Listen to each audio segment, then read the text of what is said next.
ആൾക്കൂട്ടത്തെ പ്രണയിച്ച കേരളത്തിന്റെ പ്രിയപ്പെട്ട കുഞ്ഞുഞ്ഞ് ആൾക്കൂട്ടത്തിൽ അലിഞ്ഞ് ഇല്ലാതായിട്ട് ഒരു വർഷം തികയുകയാണ്. കേരളത്തെ സംബന്ധിച്ചിടത്തോളം, ലോകത്തെ സംബന്ധിച്ചിടത്തോളം ഒരു അത്ഭുതമായിരുന്നു ഉമ്മൻചാണ്ടി എന്ന ആ മനുഷ്യൻ.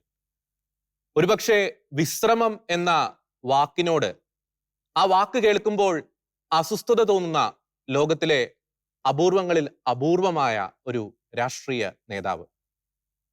ജനങ്ങൾക്ക് വേണ്ടി ഊണും ഉറക്കവും വിശ്രമവും എല്ലാം ഉപേക്ഷിച്ച് ജനങ്ങളിൽ ഒരുവനായി അവർക്ക് വേണ്ടി പ്രവർത്തിച്ച ജനനായകൻ, ഒരു മനുഷ്യ സ്നേഹി. തന്റെ അടുത്ത് വരുന്നവരെ കടക്ക് പുറത്ത് എന്ന് പറഞ്ഞ് അവരുടെ നേരെ ആക്രോശിക്കാതെ അവരെ ചേർത്ത് പിടിച്ച രാഷ്ട്രീയ നേതാവ്. പടയാളികളുടെ അകമ്പടിയില്ലാതെ ജനങ്ങളുടെ അകമ്പടിയിൽ സഞ്ചരിച്ച രാഷ്ട്രീയ നേതാവ്. ചരിത്രത്തിൽ തന്നെ ഇങ്ങനെയൊരു മനുഷ്യൻ അപൂർവമാണ്. അത് മാത്രമല്ല, കേരളത്തിന്റെ വികസനത്തിന് വളരെ നിർണായകമായിട്ടുള്ള സംഭാവനകളാണ് ഉമ്മൻചാണ്ടി നൽകിയത്. വികസനത്തിന് ഒരു മനുഷ്യ മുഖം നൽകിയ വ്യക്തിത്വം.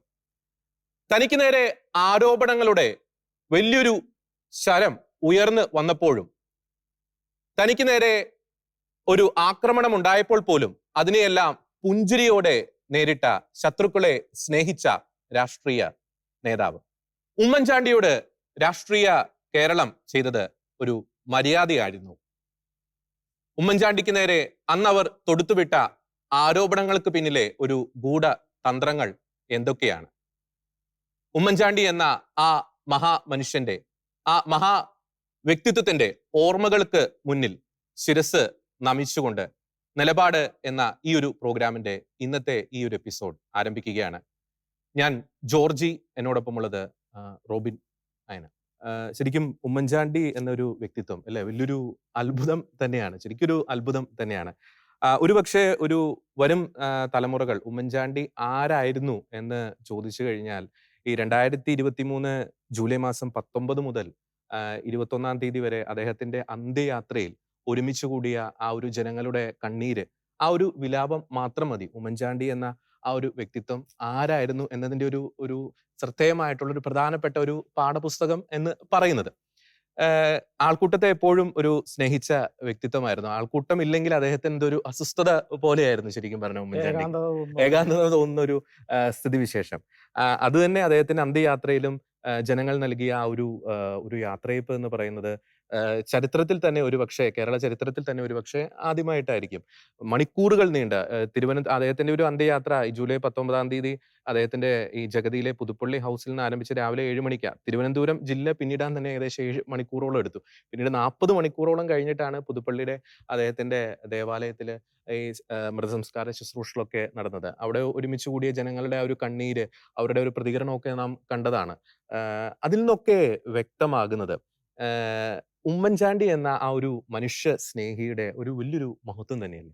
ശരിക്കും പറഞ്ഞു കഴിഞ്ഞാല് ഉമ്മൻചാണ്ടിയുടെ ഒരു പൊളിറ്റിക്കൽ തോട്ട് തന്നെയായിട്ട് നമുക്ക് എന്നുവെച്ചാൽ ഒരു പാഠ്യ വിഷയമായിട്ട് ആ ജനകീയത ശരിക്കും എടുത്തു പറയേണ്ട ഒരു കാര്യം തന്നെയാണ്. കാരണം ശരിക്കും ഉമ്മൻചാണ്ടി ഇത്ര ജനകീയനാണെന്ന് ആ ജനക്കൂട്ടത്തിന്റെ, ഇപ്പം വലിയ രാഷ്ട്രീയ നേതാക്കൾ വന്നിട്ടോ വലിയ ആളുകൾ വന്നിട്ടോ ഒന്നും കൂടി ജനക്കൂട്ടം അല്ലത്.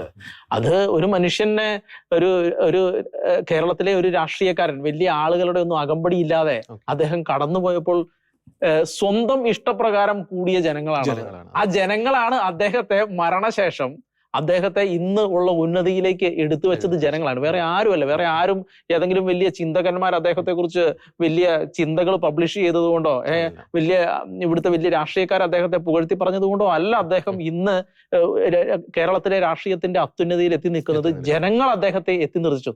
അപ്പൊ ആ ജനങ്ങൾ അദ്ദേഹത്തെ അങ്ങനെ എത്തി നിർത്തിച്ചു എങ്കിൽ അദ്ദേഹം എന്ത് ചെയ്തു എന്നുള്ളതാണ് പലപ്പോഴും പാഠ്യ വിഷയമാക്കേണ്ട ഏറ്റവും വലിയ വസ്തുത എന്ന് പറയുന്നത്. വേറെ ഒരു കേരളത്തിന്റെ ചരിത്രത്തിൽ വേറെ ഒരു രാഷ്ട്രീയ നേതാവിനും കിട്ടാത്ത ഇതുപോലെ ഒരു ജനകീയ പിന്തുണ കിട്ടണമെന്നുണ്ടെങ്കിൽ അദ്ദേഹം എന്താണ് അദ്ദേഹം അതിന് ആധാരമായി ചെയ്തത് എന്നുള്ളത് വളരെ വലിയൊരു കാര്യമാണ്. കാരണം അദ്ദേഹത്തിന്റെ ജനസമ്പർക്ക പരിപാടികളാണെങ്കിൽ പോലും അതിനു മുൻപ് അദ്ദേഹമായിരുന്നു കോൺഗ്രസിന്റെ, ഇപ്പൊ ആന്റണി ഈ കരുണാകരന്റെ കാലത്ത് വിഭാഗീയത സൃഷ്ടിച്ച് പുതിയ സംഘടന ഉണ്ടാക്കി എങ്കിലും അതിനെയെല്ലാം കൂട്ടിയിണക്കിയതും കോൺഗ്രസിന്റെ ഒരു ചീഫ് കമാൻഡർ ഓഫീസർ എന്നുള്ള ഒരു പദവിയിൽ അദ്ദേഹം ആ ഒരു ചുമതല നിർവഹിച്ച വ്യക്തി, പാർട്ടിയിൽ നിർവഹിച്ച വ്യക്തി എന്ന് പറയുന്ന അദ്ദേഹമായിരുന്നു. പലപ്പോഴും പാർട്ടിയുടെ ജനകീയ അടിത്തറയെ ഉറപ്പിച്ചു നിർത്തിയ വ്യക്തിത്വം അദ്ദേഹമായിരുന്നു. അദ്ദേഹം തന്നെ അദ്ദേഹത്തിന്റെ വീട്ടിലെ കിടപ്പുമുറിയിൽ പോലും പ്രവർത്തകർ ഏത് നേരവും കയറി ഇറങ്ങുന്ന അവസ്ഥയിലൂടെ ജനങ്ങളുടെ ഉള്ളിൽ ജീവിച്ച ഒരു വ്യക്തിത്വമായിരുന്നു അദ്ദേഹം. അദ്ദേഹം ഒരേ സമയം ജനകീയനായിരുന്നു, അദ്ദേഹം ഒരേ സമയം ജനകീയ പരമായിട്ടുള്ള കാര്യങ്ങൾ ചെയ്തു. അതേസമയം അദ്ദേഹത്തിന്റെ ഭരണകാലത്ത് അദ്ദേഹം വികസനോന്മുഖമായ കാര്യങ്ങളും, ഇപ്പൊ നമുക്കറിയാം, ഇപ്പൊ സോഷ്യലിസം വരുമ്പോൾ പലപ്പോഴും മുതലാളിത്തത്തെ പുറന്തള്ളുന്നു, വികസനം കൊണ്ടുവരാൻ ബുദ്ധിമുട്ടുന്ന രീതികളെല്ലാം. പക്ഷെ ഇതിനെല്ലാം ഘടകവിരുദ്ധമായി അദ്ദേഹം ഇതെല്ലാം ഒരേപോലെ അദ്ദേഹം കൊണ്ടുവന്നു. എന്ന് വെച്ചാൽ ആത്യന്തികമായി നമ്മൾ അദ്ദേഹത്തിന്റെ നിലപാടുകൾ പരിശോധിക്കുമ്പോൾ എല്ലാം ജനോന്മുഖമായിരുന്നു. അദ്ദേഹത്തിന് ഏറ്റവും വെരി ഫസ്റ്റ് പ്രയോറിറ്റി എന്ന് പറയുന്നത് ജനമായിരുന്നു. അപ്പോൾ അത് തന്നെയാണ്, അത് ശരിക്കും അതായിരുന്നു എന്നുള്ളത് നമുക്ക് ഏറ്റവും അവസാനം വ്യക്തമാകുന്നത് ഈ അവസാനത്തെ അദ്ദേഹത്തിന്റെ അന്ത്യയാത്രയിൽ ഉണ്ടായ ആ ജനക്കൂട്ടവും അവരാണ് ശരിക്കും അദ്ദേഹത്തിന്റെ അത്യുന്നതിയിലേക്ക് അദ്ദേഹത്തെ ഉയർത്തി വെച്ചത്. അതാണ് അദ്ദേഹത്തിന്റെ മഹത്വം. വേറെ ഒരു രാഷ്ട്രീയക്കാരനും അവകാശപ്പെടാനില്ലാത്ത ഒരു മഹത്വമാണ് അദ്ദേഹത്തിന് ലഭിച്ചത്. ആർക്കും പറ്റത്തില്ല. ഒരു മനുഷ്യനും കേരള ചരിത്രത്തിൽ പറ്റാത്ത ഒരു അവസ്ഥ എന്ന് വെച്ചാൽ അദ്ദേഹത്തിൻ്റെതായ ഒരു വ്യക്തിത്വം അദ്ദേഹം അവിടെ സൃഷ്ടിച്ചു വെച്ചു എന്നുള്ളതാണ്. അത് ജനങ്ങൾ അംഗീകരിച്ചു എന്നുള്ളതാണ് അതിൻ്റെ ഉള്ളിൽ ഏറ്റവും വലിയ വിജയം. അത് മാത്രല്ല, ഈ അദ്ദേഹത്തിന്റെ ആ മൃതസംസ്കാര യാത്രയില് ആ വണ്ടി ഓടിച്ച KSRTC ഡ്രൈവർ പറഞ്ഞത് ഒരു 40 മണിക്കൂറോളം അദ്ദേഹത്തിന് ഫ്രണ്ടിൽ റോഡ് കാണാൻ പറ്റില്ലായിരുന്നു എന്നാണ് പറയുന്നത്. അതായത് ഫ്രണ്ടില് ജനങ്ങളായിരുന്നു. അക്ഷരാർത്ഥത്തിൽ ഒരു MC റോഡ്, ഒരു OC കടലായി മാറുന്ന ഒരു കാഴ്ച. അത് മാത്രമല്ല, അവിടെ വന്ന് കൂടിയ ജനങ്ങൾക്ക് പലർക്കും പറയാനുണ്ടായിരുന്നു ഉമ്മൻചാണ്ടിയെ കുറിച്ചുള്ള നല്ല നല്ല ഓർമ്മകൾ. എനിക്ക് തോന്നുന്നത് ശരിക്കും പലപ്പോഴും കോൺഗ്രസ്സുകാർ തന്നെ ഉമ്മൻചാണ്ടിയുടെ ഈ മഹത്വം മനസ്സിലാക്കിയത് ആ സമയത്തായിരിക്കും. ആ സമയത്ത് പലപ്പോഴും അവരുടെ ഇപ്പം കോൺഗ്രസ് ആണെങ്കിലും കമ്മ്യൂണിസ്റ്റ് പാർട്ടി ആണെങ്കിലും ആ സമയത്ത് അവരാരും വിചാരിച്ചില്ലെന്ന് തോന്നുന്നു ഇത്രയും നീണ്ട ഒരു യാത്രയിലൂടെ കടന്നു പോകേണ്ടി. നമുക്ക് അതിന്റെ ആ കെട്ടും മട്ടും ഭാവവും എല്ലാം കാണുമ്പോൾ നമുക്ക് വായിച്ചെടുക്കാം. അതെ, മാധ്യമങ്ങൾ പോലും വിചാരിച്ചില്ല. കാരണം അന്ന് രാവിലെ യാത്ര നടക്കുന്നു, അധികം താമസിയാതെ കോട്ടയത്ത് എത്തുന്നു, അന്ന് ബാക്കി മൃതസംസ്കാര ശുശ്രൂഷകൾ നടക്കും. അങ്ങനെയായിരുന്നു വിചാരിച്ചിരുന്നത്. എല്ലാവരുടെയും പ്രതീക്ഷകളെ തെറ്റിച്ചുകൊണ്ട്. കാരണം ഇവരെല്ലാം മനസ്സിലാക്കിയതിനും അപ്പുറത്ത് നിൽക്കുന്ന ഒരു വ്യക്തിത്വമായിരുന്നു ഉമ്മൻചാണ്ടി എന്നുള്ളത് വളരെ വലിയൊരു അതാണ് ശരിക്കും ഒരു പഠന വിഷയമാക്കേണ്ട ഒരു സംഗതിയാണ് നമ്മൾ പലപ്പോഴും പറയുന്നത്. അത് കറക്റ്റാണ്. അതിന് പ്രത്യേകിച്ച് ഈ ഉമ്മൻചാണ്ടിയുടെ ഒരു വികസന മുദ്രാവാക്യം എന്ന് പറയുന്നത് അതിവേഗം ബഹുദൂരം എന്നുള്ളൊരു കാര്യമായിരുന്നു. പലപ്പോഴും നമ്മൾ പല രാഷ്ട്രീയ നേതാക്കളെയും കണ്ടിട്ടുണ്ട്, ഭരണത്തിലിരിക്കുന്നവരെ കണ്ടിട്ടുണ്ട്. അവര് വികസനം കൊണ്ടുവരുന്നവർ പലപ്പോഴും വലിയ വലിയ ബിഗ് പ്രോജക്ട്സ് അത് കൊണ്ടുവരും.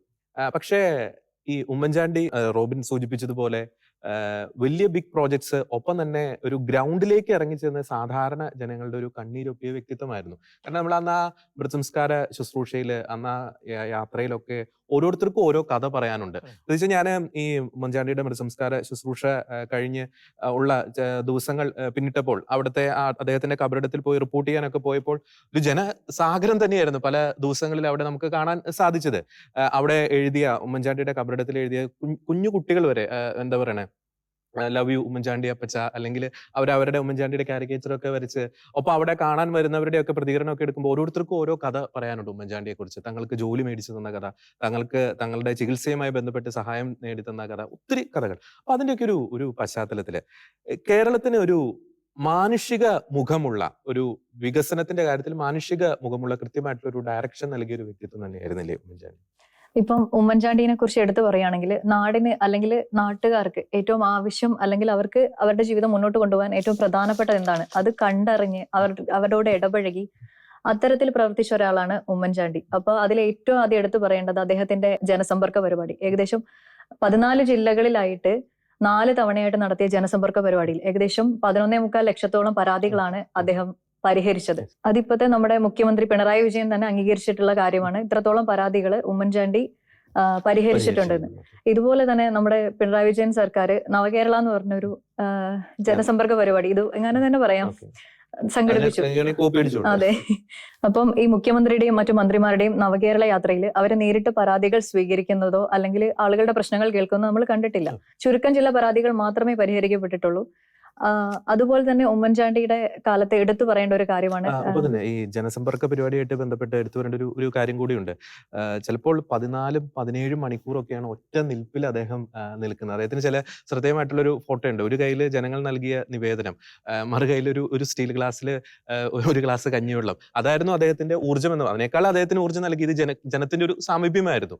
ഒറ്റ നിൽപ്പിൽ തന്നെ ജനങ്ങളിലേക്ക് ഇറങ്ങിച്ചെന്ന് പരാതി പരിഹരിക്കുന്ന ആ ഒരു ജനസമ്പർക്ക പരിപാടിക്ക് UN-ന്റെ ഒക്കെ ഒരു അവാർഡ് കിട്ടിയിരുന്നു. അത് മാത്രമല്ല, അദ്ദേഹത്തിനെ കാണാൻ വരുന്ന അവസാന ആളെയും കണ്ടതിന് ശേഷം മാത്രമാണ് അദ്ദേഹം ആ വേദി വിട്ട് പോയിക്കൊണ്ടിരുന്നത്. അതുപോലെ തന്നെ ഉമ്മൻചാണ്ടിയുടെ എടുത്തു പറയേണ്ട മറ്റൊരു പദ്ധതിയാണ് കാരുണ്യ ലോട്ടറി. മുൻ ധനമന്ത്രി KM മാണിയുടെ ഒരു ആശയമായിരുന്നു അതിന് ഉമ്മൻചാണ്ടി പൂർണ്ണ പിന്തുണ നൽകി കൊണ്ടുവന്നിരുന്ന ഒരു പദ്ധതിയായിരുന്നു. ഈ കാരുണ്യ പദ്ധതി ക്യാൻസർ ഉൾപ്പെടെയുള്ള ഗുരുതരമായ രോഗങ്ങൾ ബാധിച്ചവർക്ക് വലിയൊരു ആശ്വാസമായിരുന്നു. ഇപ്പോൾ കണക്കുകൾ നോക്കുകയാണെങ്കിൽ 1.5 ലക്ഷത്തോളം പേർക്ക് 1200 കോടിയുടെ ചികിത്സാ സഹായമാണ് നൽകാനായത്. അപ്പോൾ പാവപ്പെട്ടവർക്ക് ഒരുപാട് നല്ല കാര്യങ്ങൾ ചെയ്ത ആളാണ്, എടുത്തു പറയേണ്ടി വരും. പിന്നെ അതുമാത്രമല്ല, വിഴിഞ്ഞം തുറമുഖം, കണ്ണൂർ വിമാനത്താവളം, അതുപോലെ തന്നെ കൊച്ചി മെട്രോ, ഇതെല്ലാം ഉമ്മൻചാണ്ടി സർക്കാരിന്റെ ഭരണകാലത്ത് തുടങ്ങി വെച്ച പദ്ധതികളാണ്. പക്ഷെ ആള് അതൊന്നും സ്വന്തം പേരിലേക്ക് ആക്കാതെ ആൾക്കാരുടെ പ്രശ്നങ്ങൾ കണ്ടുമറിഞ്ഞും അതിനുള്ള പരിഹാരമൊക്കെ കണ്ട് ജനങ്ങൾക്ക് എന്താണ് ആവശ്യം അതൊക്കെ കണ്ടുമറിഞ്ഞും അവരോടൊപ്പം ചേർന്ന് നിന്നൊരു നേതാവായിരുന്നു ഉമ്മൻചാണ്ടി. ഇപ്പം ഉമ്മൻചാണ്ടി സർക്കാരിന്റെ ഭരണകാലത്ത്, അല്ലെങ്കിൽ അദ്ദേഹം മുഖ്യമന്ത്രിയെ അധികാരമേറ്റതിനു ശേഷം എടുത്തു പറയേണ്ട ഒരു പദ്ധതിയാണ് ഓരോ ജില്ലയിലും ഓരോ മെഡിക്കൽ കോളേജ്. അതായിരുന്നു ഉമ്മൻചാണ്ടി സർക്കാരിന്റെ ലക്ഷ്യം. ഉമ്മൻചാണ്ടി സർക്കാർ അധികാരത്തിലേറിയതിനു ശേഷമാണ് 30 വർഷത്തിന് ശേഷം മെഡിക്കൽ കോളേജ് വന്നത്. പ്രത്യേകിച്ച് ഇടുക്കി, വയനാട് പോലെയുള്ള മലയോര ജില്ലകളില് മറ്റു ജില്ലകളെ ആശ്രയിക്കേണ്ടി വരികയാണ്. ഇപ്പൊ ഇടുക്കിക്കാർക്കാണെങ്കിൽ കോട്ടയം മെഡിക്കൽ കോളേജ്, വയനാട്ടുകാർക്കാണെങ്കിൽ കോഴിക്കോട് മെഡിക്കൽ കോളേജ്. അപ്പം ഈ ജില്ലകളിലൊക്കെ പുതിയ ആധുനിക ചികിത്സാ സൗകര്യങ്ങളൊക്കെ കൊണ്ടുവരുന്നത് ഉമ്മൻചാണ്ടിന്റെയും സർക്കാരിന്റെയും ഒക്കെ ലക്ഷ്യമായിരുന്നു. അതിനു വേണ്ടിയിട്ട് അദ്ദേഹം ഒരുപാട് പരിശ്രമിക്കുകയൊക്കെ ചെയ്തിട്ടുണ്ട്. അപ്പൊ അത് വളരെ കറക്റ്റാണ്. അതായത് ഈ നാടിന്റെ വികസനം, നാടിന് ഈ കാലഘട്ടത്തിൽ എന്താണ് ആവശ്യം അത് കണ്ടറിഞ്ഞോളൂ. ഇപ്പൊ കൊച്ചി മെട്രോ, ഈ പറയുന്ന കണ്ണൂർ വിമാനം, അദ്ദേഹത്തിന് മറ്റു ചില സ്വപ്നങ്ങൾ കൂടി ഉണ്ടായിരുന്നു. പ്രത്യേകിച്ച് ഈ സബർബൻ റെയിൽവേ, ലൈറ്റ് മെട്രോ പദ്ധതി, എയർ കേരള പോലത്തെ പദ്ധതി, വരുന്ന പദ്ധതികൾക്ക് അദ്ദേഹം വളരെ വേഗത്തിൽ അനുവാദം കൊടുത്തു, വളരെ വേഗത്തിൽ അത് എക്സിക്യൂട്ട് ചെയ്തു എന്നുള്ളതാണ്. പല രാഷ്ട്രീയ പാർട്ടികളുടെയും കാര്യം എടുത്തു കഴിഞ്ഞിട്ടുണ്ടെങ്കിൽ പലപ്പോഴും ഒരു കാലം മുന്നോട്ട് വെച്ച 2 കാലം പിന്നോട്ട് വലിക്കുന്ന ഒരു രീതിയാണ് പലപ്പോഴും കാണുന്നത്. പക്ഷെ അദ്ദേഹത്തിന്റെ കാലഘട്ടത്തില് വരുന്ന പദ്ധതികളെല്ലാം വളരെ വേഗത്തിൽ അനുവാദം കൊടുത്തു. ഇപ്പൊ ഈ വിഴിഞ്ഞ പദ്ധതിയുടെ കാര്യം പോലും എടുക്കുമ്പോൾ നമുക്കറിയാം അതിന്റെ പിന്നിൽ പറയുന്നത് അദ്ദേഹം സോണിയാഗാന്ധി അടക്കമുള്ളവരുടെ എതിർപ്പിനെ പോലും അവഗണിച്ച് അദാനിക്ക് കരാറ് കൊടുക്കുകയും പദ്ധതി വേഗം മുന്നോട്ട് പോകാനുള്ള നടപടികൾ സ്വീകരിച്ചു. അതേപോലെ അതുമാത്രമല്ല, ഈ വിഴിഞ്ഞം പദ്ധതിയിൽ അദ്ദേഹത്തിന് കൃത്യമായിട്ട് ജനങ്ങളുടെ പ്രശ്നങ്ങൾ പരിഹരിക്കാൻ കൃത്യമായിട്ടുള്ള ഒരു പദ്ധതി അദ്ദേഹത്തിന്റെ മനസ്സിലുണ്ടായിരുന്നു. ഏകദേശം 576 കോടി രൂപയോളം ഇവരുടെ പുനരധിവാസത്തിന് അദ്ദേഹം നീക്കിവെക്കുമെന്ന് പ്രഖ്യാപിക്കുകയും ചെയ്തിരുന്നു.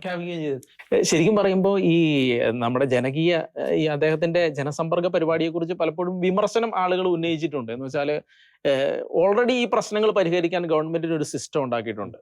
ഈ സിസ്റ്റത്തിന് കാപ്പബിലിറ്റി ഇല്ലാത്തത് കൊണ്ടാണ് മുഖ്യമന്ത്രി ഇങ്ങോട്ട് ഇറങ്ങേണ്ടി വരുന്നത്. അതിനെ കാപ്പബിൾ ആക്കുകയായിരുന്നു മുഖ്യമന്ത്രി ചെയ്യേണ്ടിയിരുന്നത് ഒക്കെയുള്ള ചില വിമർശനങ്ങൾ അതിനെതിരെ പലപ്പോഴും അന്ന് ആളുകൾ ഉയർത്തിയിരുന്നു.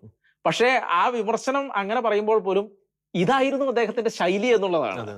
അദ്ദേഹത്തിന്റെ രീതിയും ശൈലിയും ഇതായിരുന്നു. ജനങ്ങളുടെ ഇടയിൽ ഇറങ്ങി നിന്ന് ആ സിസ്റ്റത്തെ അദ്ദേഹം കൈകാര്യം ചെയ്യേണ്ട പോലെ കൈകാര്യം ചെയ്തു.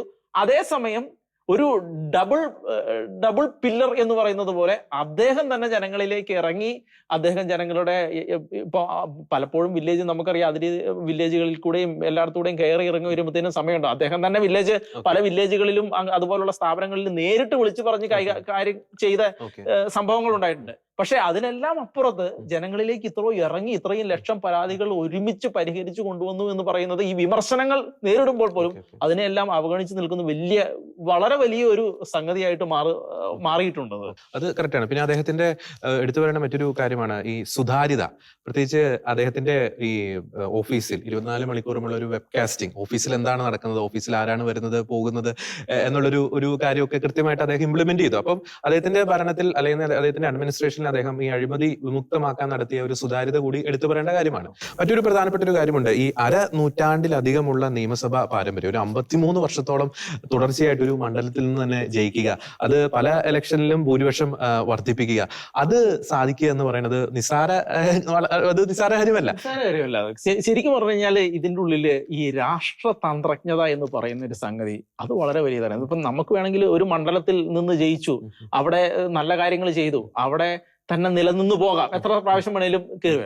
പക്ഷേ അതിൽ നിന്നെല്ലാം വളർന്ന് ആ സംഘടനാ സംവിധാനത്തെ മൊത്തം നിയന്ത്രിക്കുന്ന ആളായി മാറുന്നു, മുഖ്യമന്ത്രിയായി മാറുന്നു, കയറി അല്പകാലത്തിന് ശേഷം തന്നെ പല വകുപ്പുകളും കൈകാര്യം, ഇപ്പൊ ആഭ്യന്തരം, ധനകാര്യം അടക്കമുള്ള പ്രധാന വകുപ്പുകൾ കൈകാര്യം ചെയ്യുന്ന ആളായി മാറുന്നു.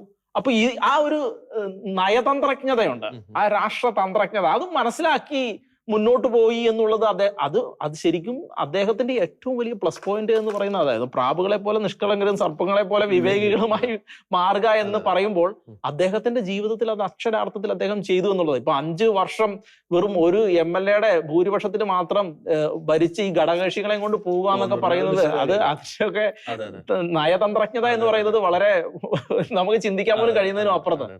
ഒപ്പം ഈ മലയാളിക്ക് ലോകത്ത് എവിടെയും ഒരു പ്രശ്നമുണ്ടായാൽ ഉമ്മൻചാണ്ടി എന്ന പേര് വിളിച്ചു കഴിഞ്ഞാൽ, അല്ലെങ്കിൽ ഉമ്മൻചാണ്ടിയെ വിളിച്ചു കഴിഞ്ഞാൽ അതിനൊരു സൊല്യൂഷൻ ഉണ്ടാവുന്ന ഒരു സാഹചര്യം, അത്തരത്തിലുള്ള നിരവധി സംഭവങ്ങൾ നാം കണ്ടിട്ടുണ്ട് അല്ലെ? പ്രത്യേകിച്ച് ഈ ഇറാഖില് മലയാളി നേഴ്സുമാരുടെ മോചനത്തിലും ഒപ്പം വിദേശ രാജ്യങ്ങളില് ജയിലിൽ കുടുങ്ങി കിടന്നവരെ മോചിപ്പിക്കാനുള്ള പല ശ്രമങ്ങളിലും ഉമ്മൻചാണ്ടി ശ്രദ്ധേയമായിട്ടുള്ള ശ്രമങ്ങൾ നടത്തിയിട്ടുണ്ട് അല്ലെ? അതൊക്കെ വലിയ തോതിൽ അദ്ദേഹത്തിന്റെ ഒരു മനുഷ്യ സ്നേഹത്തിന്റെ ഒരു മുഖം എടുത്തു കാട്ടിയൊരു സംഭവങ്ങളായിരുന്നു. ഇപ്പം ഉമ്മൻചാണ്ടിയെ പോലെ അത്രയും ജനകീയനായ ഒരു നേതാവ് കേരള രാഷ്ട്രീയത്തിൽ ഉണ്ടോ എന്ന് തന്നെ പറയാൻ പറ്റില്ല നമുക്ക്. കാരണം കാണാൻ സാധിക്കില്ല എന്ന് തന്നെ പറയേണ്ടി വരും.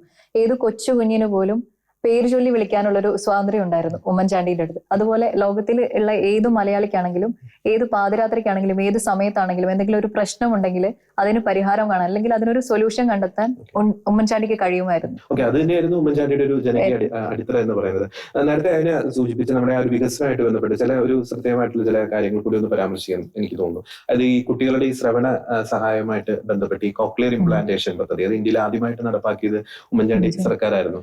ഒപ്പം തന്നെ ഈ 18 വയസ്സ് വരെയുള്ളവർക്ക് ഈ സർക്കാർ ആശുപത്രികളിൽ ചികിത്സ സൗജന്യമാക്കുന്ന ആരോഗ്യ കിരണം പദ്ധതി, ഒപ്പം ഈ ഗർഭാവസ്ഥ മുതൽ 1 വയസ്സ് വരെ ചികിത്സ സൗജന്യമാക്കുന്ന അമ്മയും കുഞ്ഞും പദ്ധതി, അങ്ങനെ ശ്രദ്ധേയമായിട്ടുള്ള ഒരു മാനുഷിക മുഖം നൽകുന്ന, പാവങ്ങളെ കരുതലോടെ കാണുന്ന ശ്രദ്ധേയമായിട്ട് ഒട്ടനവധി പദ്ധതികൾ ഉമ്മൻചാണ്ടി നടപ്പാക്കിയിരുന്നു. അപ്പോൾ മാത്രമല്ല തന്നെ അടുത്ത് വരുന്നവരെയൊക്കെ ഒരു വ്യക്തിപരമായിട്ട് അവരുടെ ആവശ്യം കണ്ടറിഞ്ഞ് ആരെ വേണമെങ്കിലും വിളിക്കാൻ അദ്ദേഹം, ഒത്തിരിയേറെ ഇൻസിഡൻസ് നമുക്ക് സമയപരിമിതി മൂലം അത് പറയാൻ സാധിക്കില്ല, ഒത്തിരിയേറെ ഇൻസിഡൻസ് പലർക്കും പറയാണ്ട് നമുക്ക് ചൂണ്ടിക്കാണിക്കാനുണ്ട്. ഈ മറ്റൊരു പ്രധാനപ്പെട്ട ഒരു കാര്യം, എല്ലാറ്റിലും ഉപരി ഇതൊക്കെ ഉമ്മൻചാണ്ടി എന്ന മനുഷ്യന്റെ ഒരു വ്യക്തിത്വമാണ്, കഴിവാണ്, ഇതാണ്. പക്ഷെ എല്ലാറ്റിലും ഉപരി നമുക്ക് ചൂണ്ടിക്കാണിക്കാൻ സാധിക്കുന്നത് അദ്ദേഹം അടിയുറച്ചൊരു ദൈവവിശ്വാസിയായിരുന്നു. ലോകത്ത് എവിടെയാണെങ്കിലും ഞായറാഴ്ച എന്നൊരു ദിവസം ഉണ്ടെങ്കിൽ അദ്ദേഹത്തെ പുതുപ്പള്ളി സെന്റ് ജോർജ് ഓർത്തഡോക്സ് പള്ളിയിൽ കാണാൻ സാധിക്കും. ഞാനൊരു ക്രൈസ്തവ വിശ്വാസിയാണ്, തന്റെ വിശ്വാസം ഏറ്റുപറയുന്നതിൽ അദ്ദേഹം ഒരിക്കലും മടി കാണിച്ചിരുന്നില്ല എന്നതാണ് വളരെ ശ്രദ്ധേയമായിട്ടുള്ള വസ്തുത. 2011 മുതൽ റോബിൻ നേരത്തെ സൂചിപ്പിച്ചു, വളരെ നേർത്ത ഒരു ഭൂരിപക്ഷം, ഒരു നൂൽപാലത്തിലൂടെയായിരുന്നു ഉമ്മൻചാണ്ടി സർക്കാർ അന്ന് അധികാരത്തിലേറ്റത്. ആ 2011 മുതൽ 2016 വരെ ഉമ്മൻചാണ്ടി അനുഭവിച്ച പ്രതിസന്ധി എന്ന് പറയുന്നത് സമാനതകൾ ഇല്ലാത്തതാണ്. ആ പ്രതിസന്ധിക്കിടയിൽ അദ്ദേഹത്തിന് താങ്ങായി തണലായി കൂടെ നിന്നത് അദ്ദേഹത്തിന്റെ ഒരു അടിയുറച്ച ദൈവവിശ്വാസം തന്നെയാണ് നമുക്ക് പറയാൻ സാധിക്കും. അദ്ദേഹത്തിന്റെ കൂടെയുള്ള പലരും അത് എടുത്തു പറഞ്ഞിട്ടുമുണ്ട്. കാരണം അദ്ദേഹത്തിന്റെ ദൈവവിശ്വാസം, അദ്ദേഹത്തിന്റെ പലരുടെയും ഇപ്പൊ കെ ബാബു അടക്കമുള്ള അങ്ങനെ പലരുടെയും ഇന്റർവ്യൂകൾ കണ്ട സമയത്ത് അവർ ഉമ്മൻചാണ്ടിയെ കുറിച്ച് പറയുന്ന ഒരു കാര്യം, അദ്ദേഹം വളരെ വലിയൊരു ദൈവവിശ്വാസി ആയിരുന്നു എന്നുള്ളത് തന്നെയാണ്. ഇപ്പോൾ ഓർത്തഡോക്സ് ചർച്ചിലാണെങ്കിൽ ശരിക്കും പറഞ്ഞു കഴിഞ്ഞാൽ ഓർത്തഡോക്സ് ചർച്ചിലെ തിരുമേനിമാരെ പോലെ തന്നെ സ്വാധീനമുള്ള ഒരു വ്യക്തിയായിരുന്നു അദ്ദേഹം എന്ന് പലപ്പോഴും പറയുന്നുണ്ട്. ഓക്കെ, ഇനി നമ്മൾ ഉമ്മൻചാണ്ടിയുമായിട്ട് ബന്ധപ്പെട്ട് ഏറ്റവും പ്രാധാന്യത്തോടെ ചർച്ച ചെയ്യേണ്ട ഒരു വിഷയമാണ് ഈ സോളാർ വിവാദം. കാരണം 2011 ഉമ്മൻചാണ്ടി സർക്കാർ അധികാരം ഏൽക്കുന്നു. അതിനുശേഷം ഉമ്മൻചാണ്ടി നടത്തിയത് എന്ന് പറയുന്നത് സമാനതകളില്ലാത്ത വികസന പ്രവർത്തനങ്ങളായിരുന്നു. ആ ഒരു കാലയളവിൽ ഒരു പക്ഷേ ഒരു തുടർ ഭരണത്തിനുള്ള സാധ്യത പോലും രാഷ്ട്രീയ കേരളം മണത്തിരുന്നു.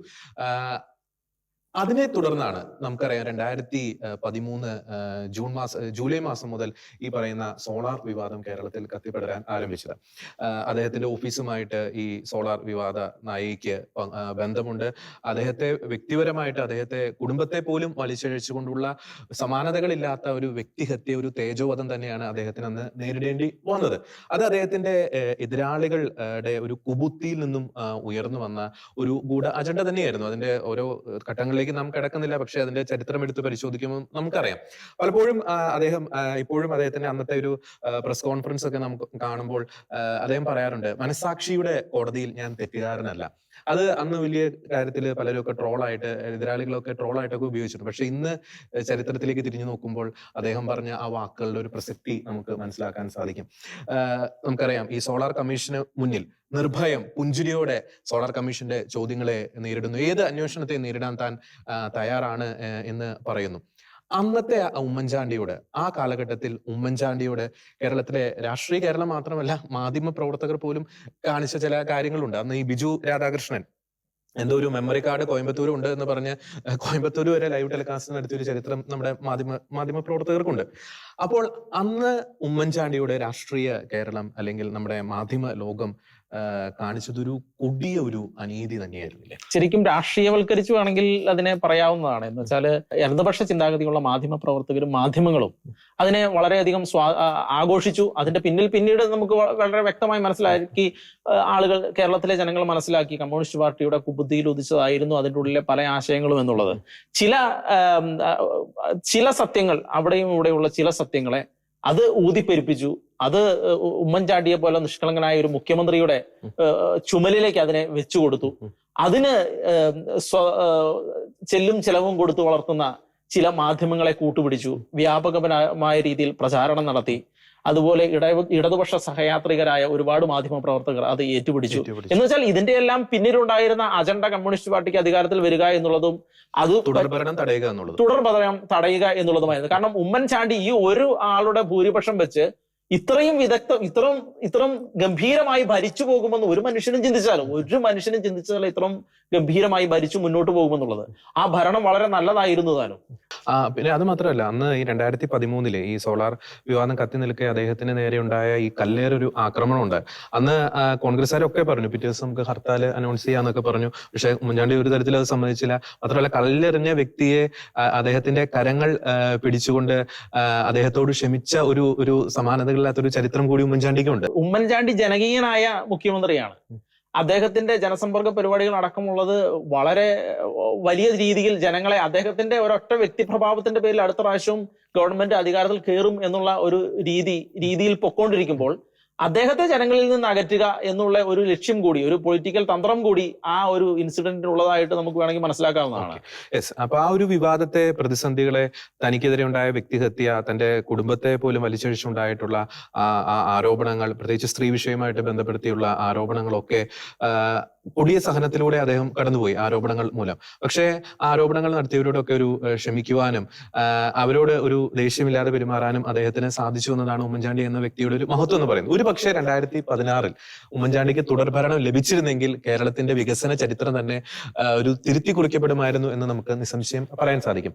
ഏറ്റവും ഒടുവിൽ ഞാൻ ഓർത്തൊരു കാര്യം പങ്കുവയ്ക്കാൻ ആഗ്രഹിക്കുകയാണ്. ഉമ്മൻചാണ്ടിയുടെ അവസാന നാളുകളിൽ പോലും അദ്ദേഹത്തിന്റെ മനസ്സിൽ ജനങ്ങളുടെ നീറുന്ന പല പ്രശ്നങ്ങളായിരുന്നു. ഈ കോവിഡ് കാലഘട്ടത്തിലൊക്കെ അദ്ദേഹത്തിന്റെ ആ ഒരു പരിമിതിയിൽ നിന്നുകൊണ്ട് തന്നെ ജനങ്ങളുടെ പ്രശ്നം പരിഹരിക്കാൻ അദ്ദേഹം ശ്രമിച്ചിരുന്നു. അപ്പൊ ഏറ്റവും ലാസ്റ്റ് അദ്ദേഹത്തിന്റെ ഡയറിയിൽ അദ്ദേഹം സൂചിപ്പിച്ചൊരു കാര്യമുണ്ട്, ഈ യമനിൽ ജയിലിൽ കിടക്കുന്ന നിമിഷ പ്രിയയുടെ ഒരു മോചനമായിട്ട് ബന്ധപ്പെട്ട ഒരു കാര്യം. അപ്പം ആ രോഗാവസ്ഥയുടെ കഠിന വേദനയിലൂടെയൊക്കെ കടന്നു പോകുമ്പോഴും അദ്ദേഹത്തിന്റെ മനസ്സിൽ എന്ന് പറയുന്നത് ജനങ്ങളായിരുന്നു, ജനങ്ങളുടെ നീറുന്ന പ്രശ്നങ്ങളായിരുന്നു. ഒരുപക്ഷെ രോഗാവസ്ഥയിൽ ആ രോഗത്തിന്റെ ശാരീരിക വേദനയേക്കാൾ എനിക്ക് തോന്നുന്നു ഉമ്മൻചാണ്ടി ഏറ്റവും കൂടുതൽ അലട്ടിയത് ജനങ്ങളുടെ ഒരു സാന്നിധ്യത്തിന്റെ ഒരു അഭാവം തന്നെയാവാനാണ് സാധ്യത എന്ന് എനിക്ക് തോന്നുന്നു. കാരണം ഭക്ഷണത്തെക്കാൾ ഉപരി, വെള്ളത്തെക്കാളൊക്കെ ഉപരി, വിശ്രമത്തെക്കാൾ ഉപരി ഉമ്മൻചാണ്ടി എന്ന ആ മനുഷ്യന് നൽകിയ ഒരു ഊർജം എന്ന് പറയുന്നത് ജനക്കൂട്ടമായിരുന്നു, ജനങ്ങളുടെ ഒരു സാന്നിധ്യം തന്നെയായിരുന്നു എന്ന കാര്യത്തിൽ യാതൊരു സംശയവുമില്ല.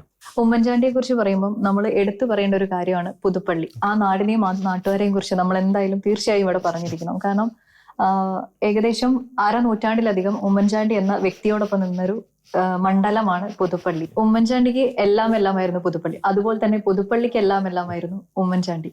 അതുപോലെ ജനങ്ങൾക്കിടയിലേക്ക് ഇറങ്ങിച്ചെന്ന് അവർക്ക് വേണ്ടിയുള്ള കാര്യങ്ങൾ ചെയ്തൊരു നേതാവ് ഉണ്ടാവില്ല. തീർച്ചയായിട്ടും അത് എടുത്തു പറയേണ്ടി വരും. അതുപോലെ തന്നെ ഉമ്മൻചാണ്ടി എല്ലാ ഞായറാഴ്ചയും പള്ളിയിൽ പോകുന്ന ഒരാളായിരുന്നു. ആ പള്ളിയിലെ കുർബാനയ്ക്ക് ശേഷം ഉമ്മൻചാണ്ടിയുടെ വീട്ടില് ആളുകളെല്ലാം കൂടി ഒത്തുകൂടി ഒരു സഭ പോലെ എല്ലാവരും ഒന്ന് കൂടി ചേർന്ന് പരാതികൾ കേൾക്കുക, പരിഹാരം കാണുക, അങ്ങനെയൊക്കെ ഒരുപാട് പരിപാടികൾ നടന്നിരുന്നു. 27-ാം വയസ്സിൽ അധികാരത്തിലേറിയപ്പോൾ അവിടുത്തെ സിറ്റിംഗ് MLA ആയിരുന്ന CPM-നെ സിറ്റിംഗ് MLA പരാജയപ്പെടുത്തി അധികാരത്തിലേറി 11 പ്രാവശ്യമാണ് തുടർച്ചയായി ഒരേ മണ്ഡലത്തിൽ നിന്ന് അദ്ദേഹം ജയിച്ചു കയറിയത്. അപ്പൊ തന്നെ നമുക്ക് മനസ്സിലാക്കാം ആ മണ്ഡലത്തിന്, പുതുപ്പള്ളി എന്ന് പറയുന്ന ആ മണ്ഡലത്തിന് ഉമ്മൻചാണ്ടി എന്ന് പറയുന്ന വ്യക്തി എത്രത്തോളം പ്രിയപ്പെട്ടതായിരുന്നു, എത്രത്തോളം സ്വീകാരനായിരുന്നു. പുതുപ്പള്ളിക്ക് ഒരിക്കലും മറക്കാൻ കഴിയാത്ത, അവരുടെ വികസനത്തിന്റെ ഓരോ നാഴികല്ലും എടുത്തു നോക്കിയിട്ടുണ്ടെങ്കിൽ അതിന് ഏറ്റവും അധികം മുൻതൂക്കം നൽകുന്ന അല്ലെങ്കിൽ ഏറ്റവും അധികം അതിൽ ഉയർന്നു നിൽക്കുന്ന ഒരു വ്യക്തിയായിരുന്നു ഉമ്മൻചാണ്ടി. തീർച്ചയായിട്ടും പുതുപ്പള്ളിക്ക് ഒരിക്കലും ഉമ്മൻചാണ്ടിയെ മറക്കാൻ സാധിക്കുകയില്ല. അപ്പൊ കഴിഞ്ഞ പുതുപ്പള്ളി ഉപതെരഞ്ഞെടുപ്പുമായിട്ടൊക്കെ ബന്ധപ്പെടുത്തി നമ്മൾ കണ്ടപ്പോൾ ജനങ്ങളൊക്കെ വളരെ വികാരത്തോടു കൂടി തന്നെയാണ് ഉമ്മൻചാണ്ടിയുടെ ഓർമ്മകളൊക്കെ സ്മരിച്ചത്. പുതുപ്പള്ളിയിലെ ഓരോ വ്യക്തിയെ എനിക്ക് തോന്നുന്നു പേര് ചൊല്ലി വിളിക്കാനുള്ള ഒരു സ്വാതന്ത്ര്യം ഉമ്മൻചാണ്ടിക്ക് തീർച്ചയായിട്ടും ഉണ്ടായിരുന്നു എന്നതാണ് ഒരു വസ്തുത. ഒപ്പം തന്നെ ഈ അതിന് തൊട്ടുമുമ്പ് കഴിഞ്ഞ ഇലക്ഷനിൽ ഉമ്മൻചാണ്ടിക്ക് കുറച്ച് ഭൂരിപക്ഷമൊക്കെ കുറഞ്ഞായിരുന്നു. പക്ഷെ അതിന്റെ ഒരു പശ്ചാത്താപം, അതിന്റെ ഒരു മനസ്താപം പുതുപ്പള്ളിക്കാർക്കുണ്ടായിരുന്നു. ആ ഒരു കടം ചാണ്ടിയുമ്മന്റെ ഭൂരിപക്ഷത്തിലൂടെ അവർ വീട്ടിയെന്നതാണ് മറ്റൊരു ചരിത്ര യാഥാർത്ഥ്യം. നമ്മൾ ഇതിന്റെ ഒരു കൺക്ലൂഷനിലേക്ക് വരുമ്പോൾ തീർച്ചയായിട്ടും പ്രിയപ്പെട്ട ഉമ്മൻചാണ്ടി, അങ്ങേപോലെ രാഷ്ട്രീയ കേരളത്തിൽ മറ്റാരുമില്ല. അങ്ങ് തീർത്ത ആ ഒരു ശൂന്യത, ആ ഒരു വിടവ് രാഷ്ട്രീയ കേരളത്തിന്റെ പൊതുസമൂഹത്തിൽ നികത്തുവാൻ നിലവിലെ സാഹചര്യത്തിൽ ആർക്കും സാധിക്കുകയില്ല എന്നതാണ് ഒരു യാഥാർത്ഥ്യം. ഉമ്മൻചാണ്ടി ലോകത്തിന് തന്നെ ഒരു പാഠപുസ്തകമാണ്, രാഷ്ട്രീയ നേതാക്കൾക്ക് ഒരു പാഠപുസ്തകമാണ്, പൊതുസമൂഹത്തിന് ഒരു പാഠപുസ്തകമാണ്. എങ്ങനെയായിരിക്കണം ഒരു നേതാവ് എന്ന കാര്യത്തിൽ, എങ്ങനെയായിരിക്കണം ഒരു മനുഷ്യസ്നേഹി എന്ന കാര്യത്തിൽ, എങ്ങനെയായിരിക്കണം ജനങ്ങളെ സേവിക്കേണ്ടത് എന്ന കാര്യത്തിൽ. ഓർമ്മകൾ മരിക്കുന്നില്ല പ്രിയപ്പെട്ട ഉമ്മൻചാണ്ടി. അങ്ങയുടെ ഓർമ്മകൾ കേരളത്തിന്റെ മനസ്സിൽ എന്നും ഉണ്ടാകും. ഒപ്പം തന്നെ അദ്ദേഹത്തിന്റെ 2011 മുതൽ 2016 വരെയുള്ള കാലഘട്ടത്തിൽ രാഷ്ട്രീയമായി യാതൊരു അടിസ്ഥാനവും ഇല്ലാത്ത വിമർശനങ്ങൾ, ആരോപണങ്ങൾ ഉയർത്തിവിട്ട് വ്യക്തിഹത്യ ചെയ്തവർ തീർച്ചയായും പശ്ചാത്തപിക്കേണ്ടിയിരിക്കുന്നു. ഒരു നീതിമാനായിട്ടുള്ള ഒരു മനുഷ്യന് നേരെ കല്ലെറിഞ്ഞതിന്റെ പേരിൽ തീർച്ചയായിട്ടും അവർ ഉമ്മൻചാണ്ടിയുടെ ആത്മാവിനോട് മാപ്പ് ചോദിക്കേണ്ടിയിരിക്കുന്നു. അല്ലെങ്കിൽ കാലം ഒരിക്കലും അവർക്ക് മാപ്പ് നൽകത്തില്ല. കേരളത്തിന്റെ പ്രിയപ്പെട്ട കുഞ്ഞുഞ്ഞിന്, കേരളത്തിന്റെ പ്രിയപ്പെട്ട ഉമ്മൻചാണ്ടിക്ക് അഭിവാദ്യങ്ങൾ അർപ്പിച്ചുകൊണ്ട്, അദ്ദേഹത്തിന്റെ പാവന സ്മരണകൾക്ക് മുന്നിൽ ശിരസ് നമിച്ചുകൊണ്ട് നിലപാട് എന്ന ഈ പ്രോഗ്രാമിന്റെ ഇന്നത്തെ ഈ ഒരു എപ്പിസോഡ് ഞങ്ങൾ അവസാനിപ്പിക്കുന്നു. എല്ലാ പ്രേക്ഷകർക്കും നന്ദി.